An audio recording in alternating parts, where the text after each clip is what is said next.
Yanki Farber, a very close friend of the podcast, joins us from Bnei Brak to discuss the looming hostage deal. Yanki, good morning in Israel.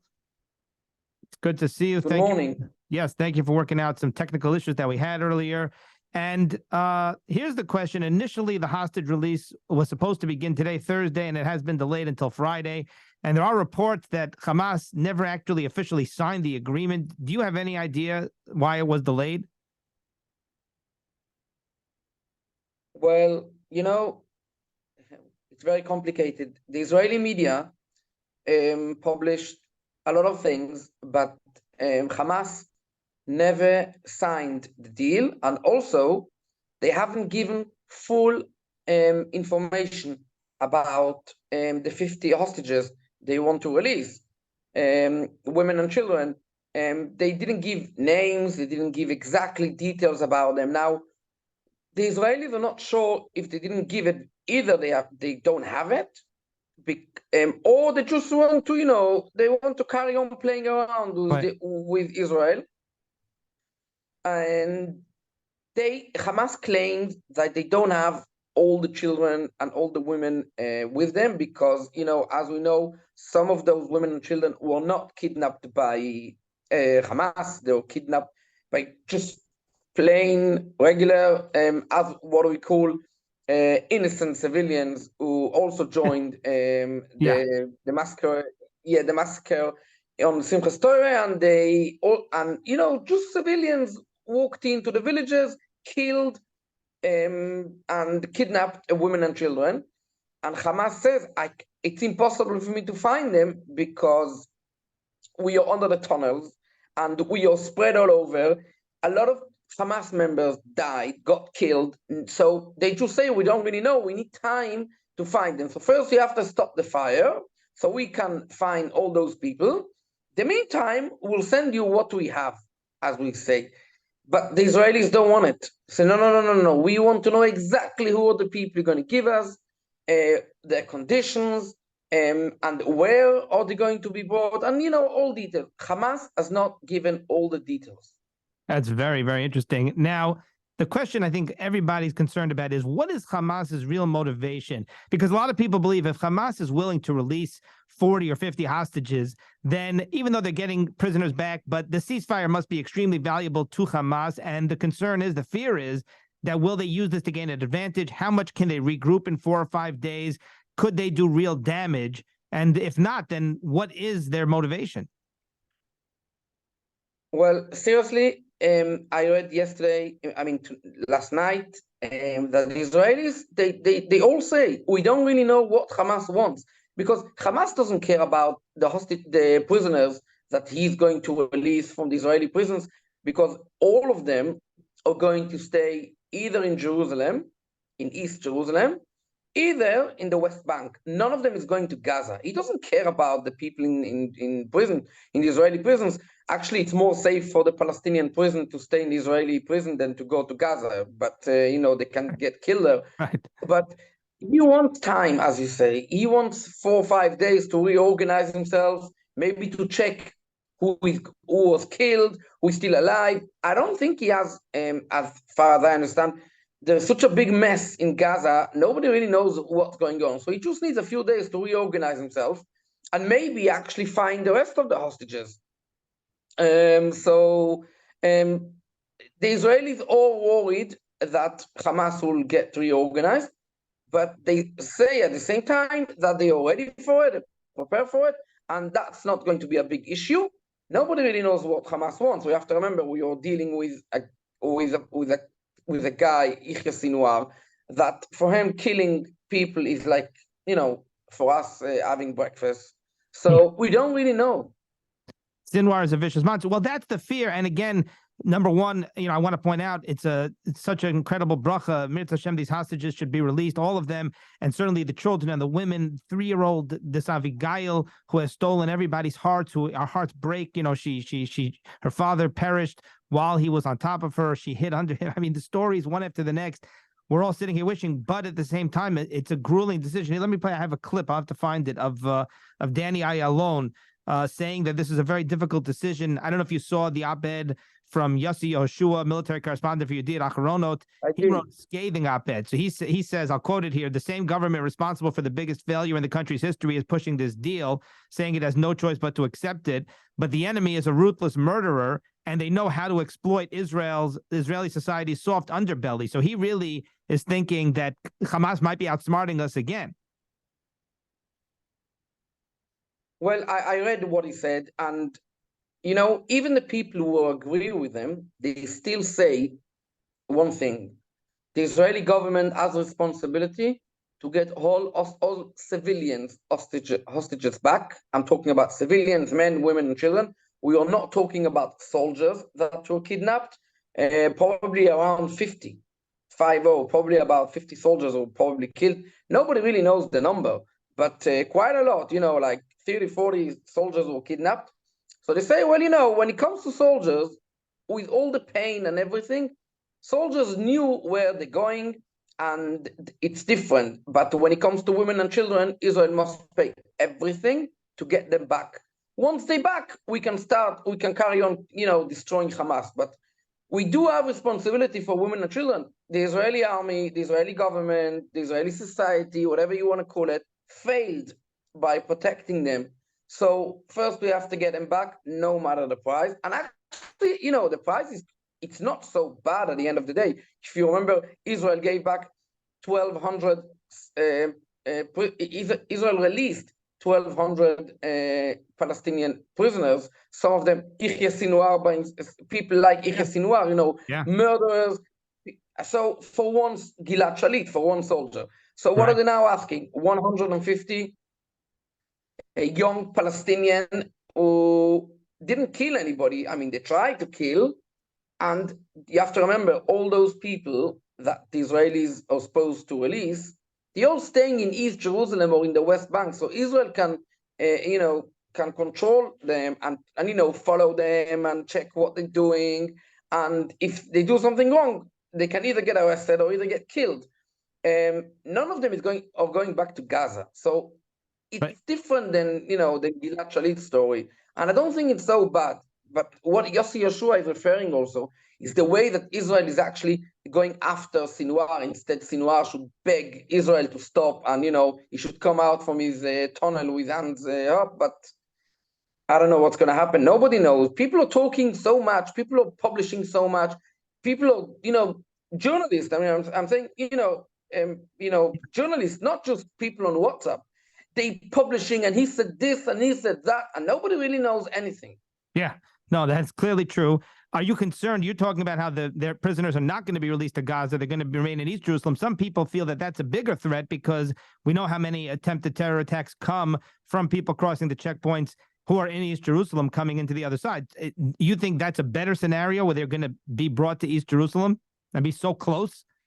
Well, you have to remember, most of them live in East Jerusalem. Their families are in East Jerusalem, so they're going back to their home. So, but again, I think, I don't know what, the experts in the Israeli the security all officers think, but I think that it's easier for the Israelis to look after and check after everyone that was released, if he's in East Jerusalem or the West Bank, because if we know most of those murderers, if they would go to Gaza, you couldn't really control them.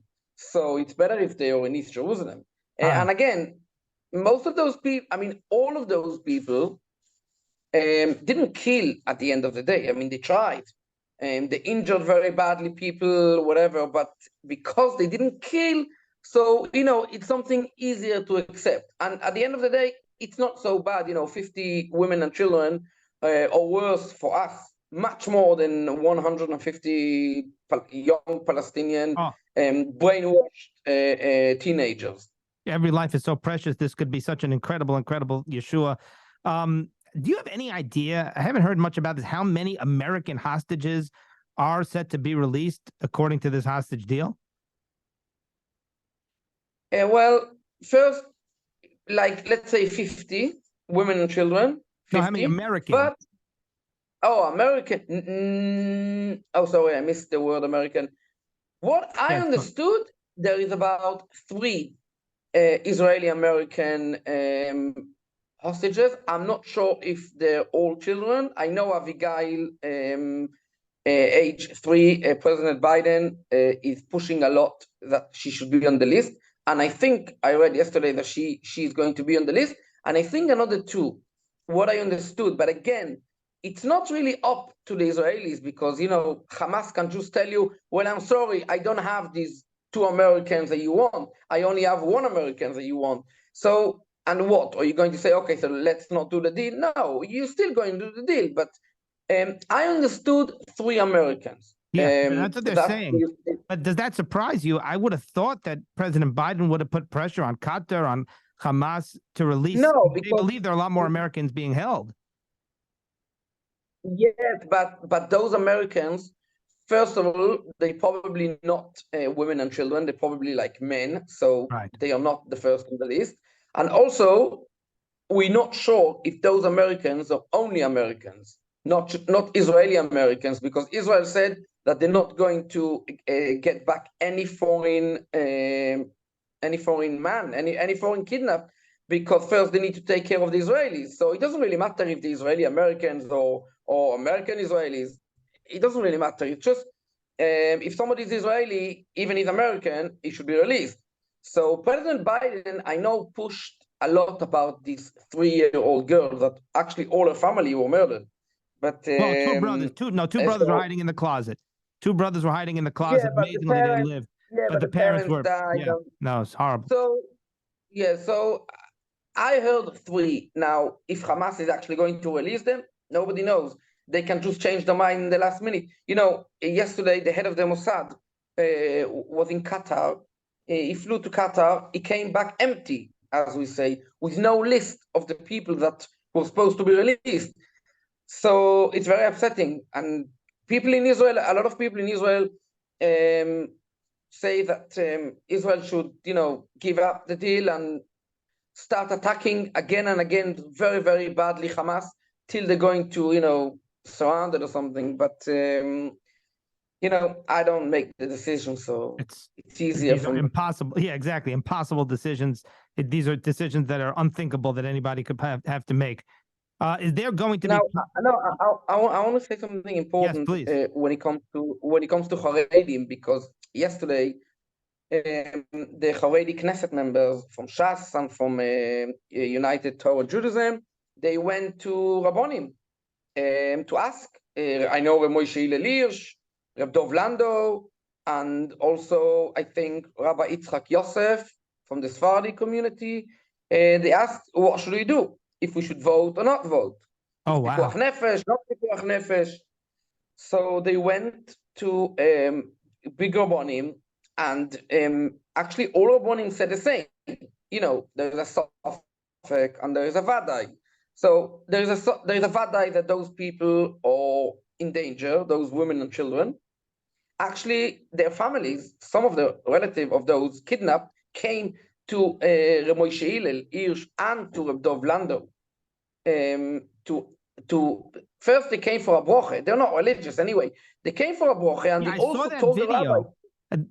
They're not religious families came to Reb Dov Lando for wow. Yeah, going. It's fascinating. Yes, and they asked and they told the rabbis, please put pressure on the Knesset members of they should vote for the deal. So the Rabbonim said, I don't know if they spoke with each other, but they all said the same. There is a vadai that those women and children are in danger. And there is a suffix that maybe the people that were going to be released from the Israeli prison will do another terror attack. So if there is a suffix and vadai, you go on the vadai. And you have to release them. So they said, and all Knesset Israeli members voted for the deal. Actually, also the other Knesset members, they're not Haredim, but they're religious from the Tzionut Hadatit. They also voted for the deal. But I don't think it's because of the Rabbonim, it's because of other issues. But the Haredim, they all voted for the deal because the Rabbonim told them to do it. But that's so incredibly comforting that the decision was made ultimately by Das Torah. I have not seen that anywhere else. I saw the video of Dov Lando I was wondering what they were doing there, and You're saying they were begging? Wow, unbelievable. And Rodolfo was crying. I mean, it was a very, very emotional, powerful video. Are you concerned Yeah, now? Yeah, continue. But he please. said, he said on the video, he said that it was so hard for him to see it, and he couldn't take it. He said it was so upsetting to see and hear about those women and children and kidnapped that he made him such a bad feeling, like he put his hand on his on his stomach, like he went like this. Oh, it was so hard for me to see it, and he's like, he's age 98 or something. Wow. So whoa, it could be also dangerous for him. He's not a young man. Wow. And I don't know. I hope at the end of the day tomorrow there will be, at least listen. If you ask my opinion, I don't know how much my opinion is important because I don't have ability to say anything, to change anybody's mind. But I think Israel should do everything and even pay everything to get the women and children, because and obviously men, civilians, because they should not be part of the conflict. But when it comes to soldiers, with all the pain, I think, and everybody says the same, Israel must attack and attack and attack Gaza until we find them. I hope alive. I hope so. Of course, we all hope. We all daven every day. I mean, not that, the little that we can do, we don't do enough probably. Are you concerned? And I hear what you're saying. Your opinion is very valuable to me. You're somebody living, breathing this. You're not only in contact with everybody, but you're seeing so many sides of this. You have a very unique perspective because you are so connected to the Gedolim, to the Charedi world. So, and to Das Torah. So it really, really means a lot, not just to me, but to our audience, to a lot of people. Are you concerned that there's going to be pressure, that the momentum shifts, that after 4 or 5 days of a ceasefire, Israel wants to resume the fighting? And I believe they will. But is there going to be a lot more pressure now? Oh, you see, it lasted a few days. Hamas is then going to dangle, the possibility of more hostages. So is that a concern that Israel have enormous pressure? No, so yeah, well, no, not really, because if Hamas will agree to release more hostages, then Israel will carry on with the ceasefire. Another day, 10, another day. And but eventually, let's say maximum a week, Israel is going to go back to fight so strongly, but this time till the end. Till the end. So you don't think that Sinwar is going to have a chance to? They say he's going to get out there in public. He's going to galvanize. He's going to motivate his people. And I don't think it's a concern. I don't believe it. I Okay. don't believe he's going to get out, because if he's going to get out in the public, the Israelis it will be much easier for the Israelis to find them afterwards. So I don't think it's going to go out. That's a very good point. And Gaza is basically, northern Gaza is like destroyed. Every building in the northern Gaza was hit by Israelis. So most of the buildings, you have to, destroy them and build new ones. Probably, look, in Gaza there is about 2 million people who live, and it's like 40 kilometers. That's the whole place. So probably all Gaza is destroyed. Even in the East Gaza, even in what's called South Gaza, even South Gaza, that Israel is not attacking yet. A lot of places are destroyed, and Israel will destroy Khan Yunis. Israel is shooting all over Khan Yunis. Khan Yunis is in the south, and I believe that when all these hostages situation will be done, Israel will finish up Gaza. Now, by the way, yeah. By the way, this is important. Yesterday, Israeli journalist from Channel 12, Ehud Yaari, he's a very, very he's been doing decades being a journalist, and he speaks Arabic, of course. And he published on Channel 12 very interesting thing that Muslim leaders, Arab leaders, even some people from the Palestinian Authority spoke to Hamas leaders, not the one in Gaza. It's impossible to speak to them, but the one in Lebanon or in whatever, Qatar. And they told them, Ania and Mashal, they told them they should surround them. They told them they should surround it, give up. Surrender. And yes, they should surrender all weapons. They should put down, and they said they will be part of the Palestinian government in the future. They said to them, Israel is going to destroy you. You will have no chance. They're going to destroy all Gaza. So if you want to save the Palestinians' life and the rest of Gaza that was not being destroyed till now, just put your weapons down, surrender yourself, and stop fighting. Wow.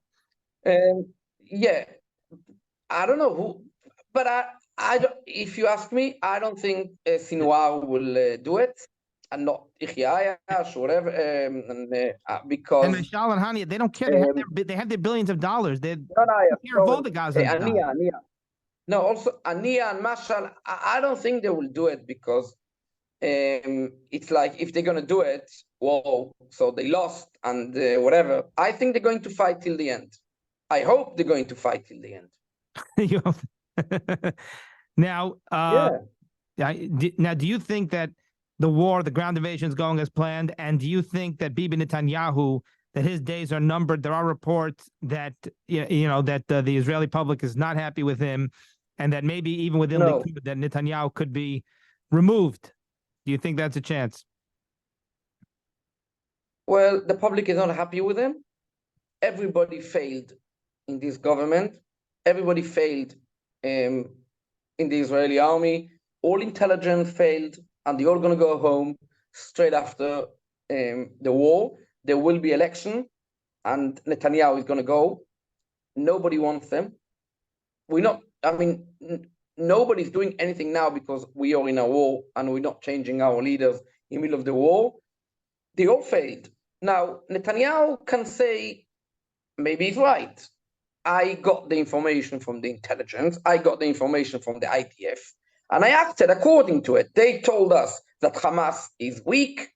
He doesn't want a war, and we have to focus on Iran, on Hezbollah, and Hamas it doesn't want a war, and everything is okay. Maybe he's right. They gave him the information, and he acted according to it. But at the end of the day, he's the leader.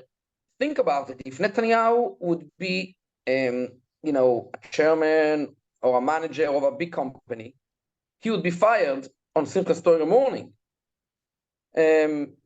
So he failed because he's in charge. Now, and you know something? Netanyahu has been in power about 20 years. So very long time. Hamas became big and strong and powerful under Netanyahu.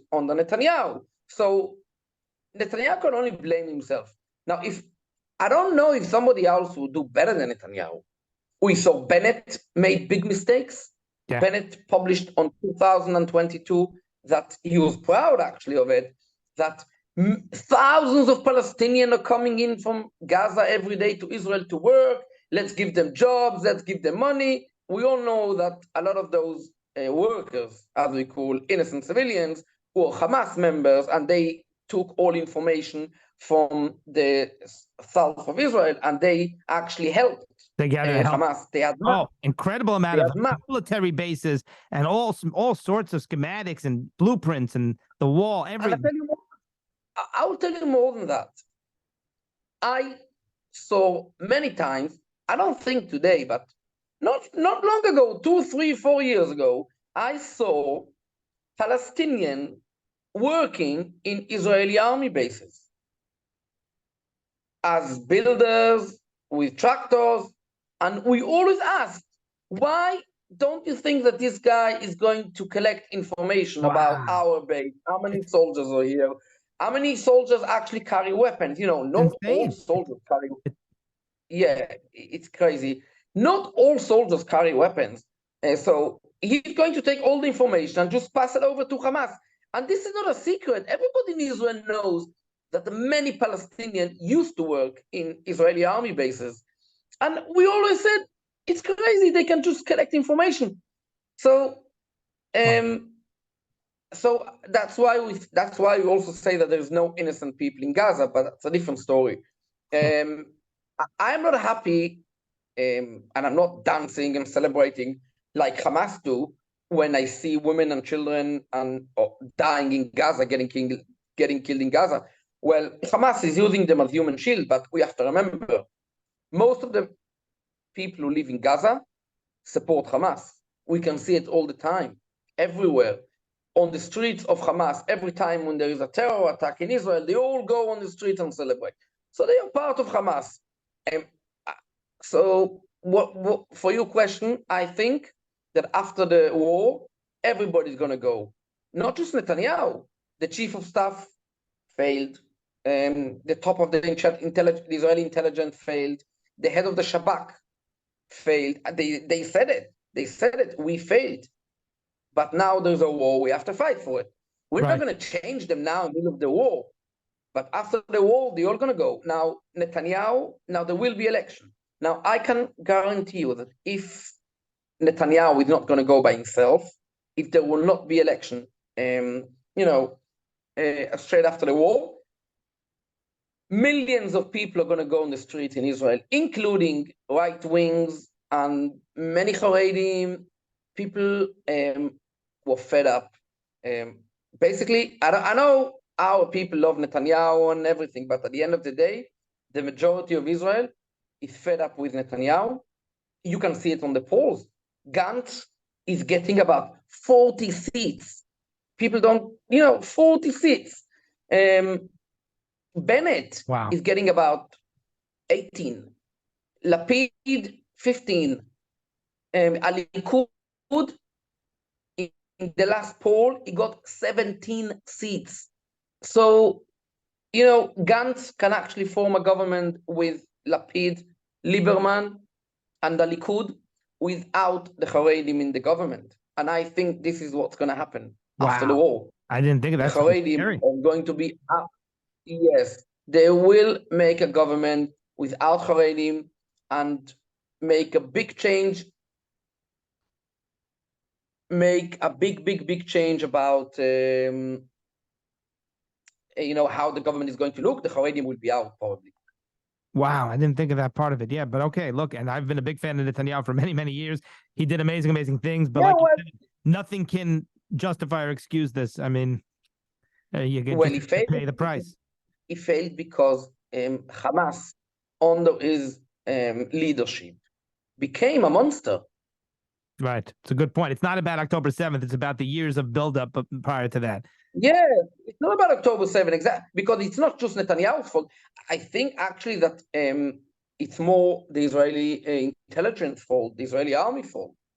Netanyahu is, at the end of the day, listening to them, and he does whatever they say, what they advise. But at the end of the day, Hamas was growing up to a monster under Netanyahu's leadership in the last 10, 15 years. That's why Netanyahu is going to go, if he likes it or not. Yeah. And I also think that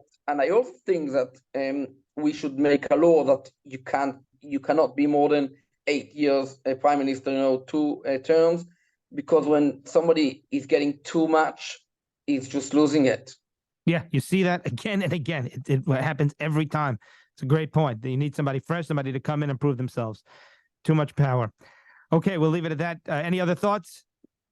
No, I think we covered everything. We covered it. Yeah, excellent job as always. We appreciate this so much, and people really do, and we need it. We need to really connect with you. Legendary journalist, Charedi journalist, Yanki Farber from Bnei Brak, giving us a really incredible analysis. Thank you. Hope to see you, Bez Hashem, soon. See you. Bye-bye. Okay. Thank Take you. care.